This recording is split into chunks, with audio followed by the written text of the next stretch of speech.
and welcome back to my channel, Lydia Lost the Plot. I'm Lydia and I'm here today with another booktube tag. They have been so much fun to make, so I thought I'd make another one. This is inspired by all these books and their great author or what makes a great writer tag, and I was really excited about this because you just get to wax lyrical about all of your favourite people.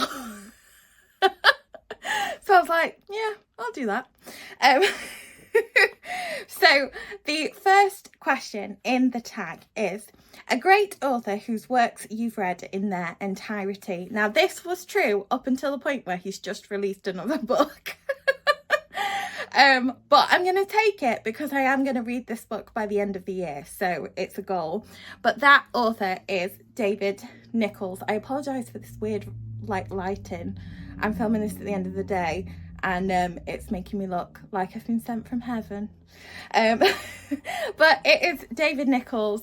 I adore David Nicholls. I think the first ever book I read of his was Start for 10, which is phenomenal, and I've read all his work since. I think his greatest work, other than One Day, I know One Day is a classic, but one of his best books is Sweet Sorrow, and it's one of the books that doesn't get a lot of sort of airtime. I think it gets lost under One Day and his more sort of earlier work, but honestly it's so good, it's so beautiful, and it's quintessentially David Nicholls. And if you like him, you'll like everything he's ever written. I don't think he's written a bad book. And yeah, so that would be my choice for that question. Question number 2 is a great author who's a one-hit wonder. Now, she's only a one-hit wonder because she's a debut author. And I couldn't think of anyone else that I thought was great that only did one book that I've read and loved. So their book I've chosen is Headshot by Rita Bullwinkle. Now, she is incredible. The writing in this book is phenomenal. I've waxed lyrical about it all year, and I'm glad that it's getting the attention it deserves. When I first read it back in January, February, no one had heard of it, and I was trying to make people love it because it's so good. It's just a brilliant premise, and she's such an incredible author. I think she's going to be a future star in the literary world because I just adored this book so much, and I really love her writing style. So question number 3 is a great author who's had a flop or two. Now you know who I'm going to pick, don't you? And that is Stephen King. I couldn't do a great author tag without mentioning my BFF over here. But I chose Stephen King because there are some books, the Tommyknockers, that are perhaps not his best. The Tommyknockers. But he's phenomenal. He's brilliant. And if you judge him by his worst book, it's still not even that bad. So I think he's a brilliant writer, and I think that he will go down in history as one of the greatest horror writers to have ever graced the page. So yeah, if you don't like him, fight me. Try it, because I've got monsters under the bed that will fight back. But I would definitely say he's had a few flops, let's face it. Also, the screen adaptations of his work are always floppable. Number 4 is a great author you read when you were young.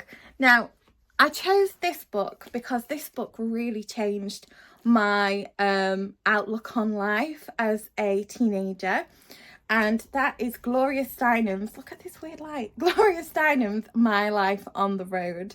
Now, I know Gloria Steinem, she can be a bit of a Marmite character. Some people love her, some people really don't, and that's fine. But at the time, I was thinking I must have been about 16 or 17. I had no clue about activism, about the feminism movement, about anything about women's empowerment, really. I hadn't been exposed to it. I grew up in a working class environment, and where I lived, women were kind of put in very much in their place. Not all of the time, but a lot of the time, and the conventional roles that women were encouraged to take were sort of what I thought was the norm. And the way that Gloria Steinem wrote this memoir, it just blew my mind. I remember finishing it and being like, oh my gosh, like the world the world is not ready for the women that are going to come from these books. And it was just a real eye-opener, and I think she's a fantastic writer. She's a great memoirist, and she talks about activism in a very enlightening way. And I think that regardless of whether or not you completely agree with her views one way or another, for me as a teenager, this was a book that I really felt resonated with me. And it's good. It's great to have young women to be able to, you know, have women writers to look up to. So question 5 is a great author whose works are considered classics. That would be James Baldwin. So this is another country. I've not read this yet, but I just read Giovanni's Room, and he's phenomenal. It's wonderful, it's beautiful, it's fantastic writing, beautiful prose, absolutely heartbreaking way of talking about the realities of the situation of living as a gay man, and it's just phenomenal. And I think he is a classic. He's a vintage classic, modern classic, for a reason. Enough said. I could talk about him for hours. The next is a great author with a cutting edge novel. Now, this didn't take me long to decide. I chose Julia Armfield's Our Wives Under the Sea. Now, this is as cutting edge as it gets. It's a phenomenal take on sort of classic horror, but also mixed with a beautiful love story, a story about grief and letting go. And it's just so subversive, irreverent, different. And Julia Armfield is a genius, and I don't use that term lightly. She is a genius. I've met her in real life, and I was tongue-tied because she's phenomenal. But she's incredible, and I would definitely consider this cutting edge. Now, the next question is a great author whose work you consider impactful.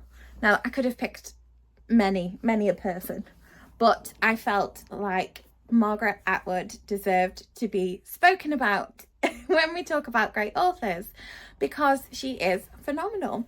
And The Handmaid's Tale is such a influential piece of work that it's not just a dystopian feminist world that I think is so brilliantly crafted, but it's also completely relevant to every point in time, and unfortunately it feels so relevant to today.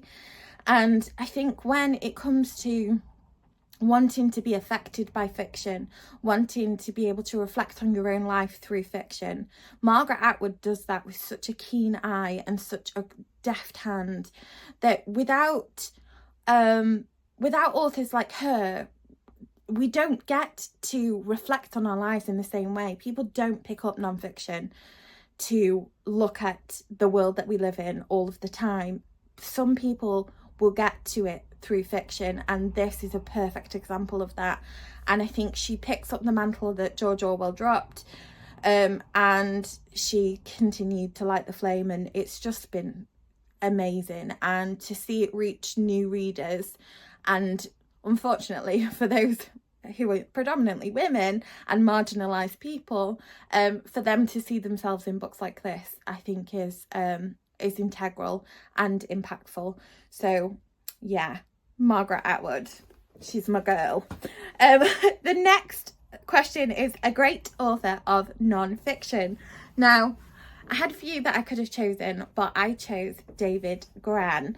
Now, David Grann wrote one of my favourite books of the year, which was The Wager, and he literally convinced me that I could be some kind of buccaneering pirate on the high seas, in a shipwreck, and could take on the world, and I can't swim. So the fact that he was able to convince me of that was phenomenal. He just took me on an incredible journey, and I learned so much from him. He's got a great narrative nonfiction style. I like narrative nonfiction. I struggle with sort of plainer text. So it was nice. And he kind of lit me up in terms of making me want to delve into more narrative nonfiction.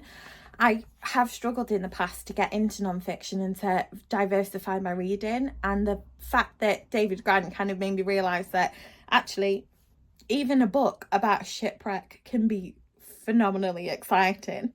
And I learnt so much about history, about that time period, about protocols that happened then, and just the bonkers real life stories. I was like, how cool is that actually happened? So I then did purchase this, which is his first book, which is The Lost City of, I would say Z, Americans say Z, but it's Z. And I'm very excited to get to this because I think he's a phenomenal non-fiction writer. And I'd also say Adam Higginbotham is, and I mean, there's just a million. John Valen, I can't stop. The next question was, a great author you just don't enjoy reading. Okay, now I don't enjoy reading this author, but I do like their work, and this is the tricky thing. But the reason why I don't enjoy reading it is because it requires so much concentration, and you guys know me, I get distracted by shiny objects, unexpected noise, you know, a flickering light, very much like a cat or a bird. So I struggle when I really have to concentrate on a book. Now, it is worth the effort because she is incredible. However, enjoy reading her? No. Enjoy the books? Yes. So that's Virginia Woolf. Don't shoot me!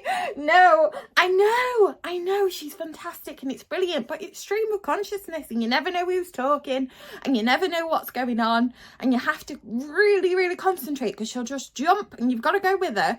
So yes, it's brilliant. Yes, she deserves her place as a classic novelist, and absolutely the stuff that she writes about are just beyond imagination. They are fantastically written, particularly when she talks about mental health.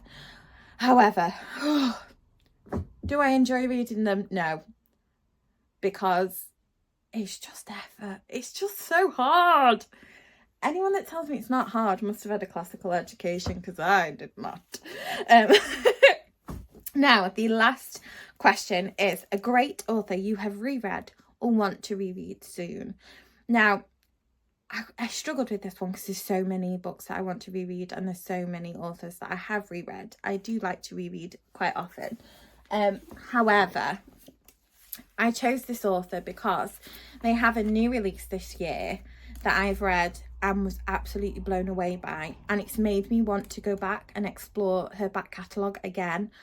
I read her first 3 novels in quite quick succession and adored every single one of them, but I feel like having come back to her after maybe a 2-year break and realised how fantastic she is and how much I adore her work, I really want to go back and reread it, read particularly one novel, and that would be Sally Rooney. So this is Intermezzo. She's just absolutely outdone herself with this novel.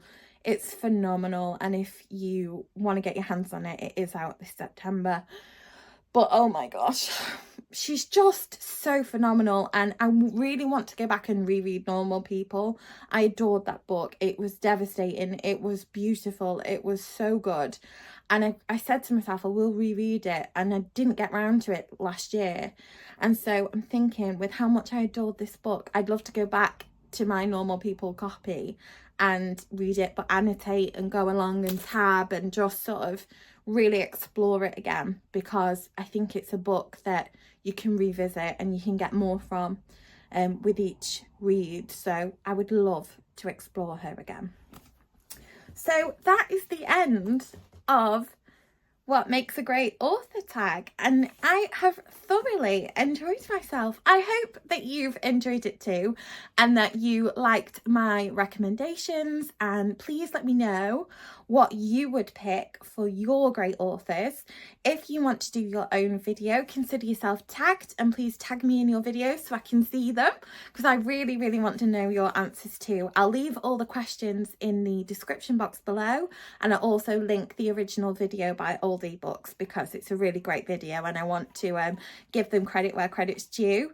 But I have thoroughly enjoyed this. I hope you have too, and I'll see you again soon. Bye bye.